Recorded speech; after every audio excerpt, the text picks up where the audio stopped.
La kwanza niseme ulishaji wa nguruwe umekuwa wa gharama.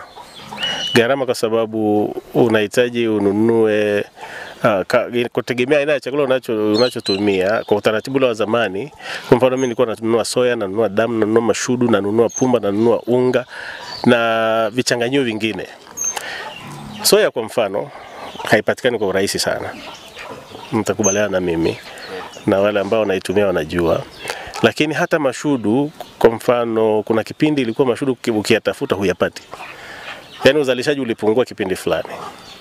Kama ilivyo kwa msimu huu mahindi yamekuwa kidogo, sisi kwa unga msimu huu wa uvunaji unakuta mahindi unga unashuka bei kidogo, lakini msimu huu unga umeendelea kubaki juu kwa sababu uvunaji ulikuwa kidogo.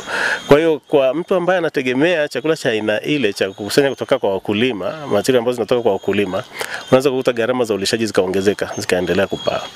Kwa hiyo sisi tulipoanza kutumia cow dyes tukaachana na yale vile vingine vyote, tukatumia ile formula ya cow dyes.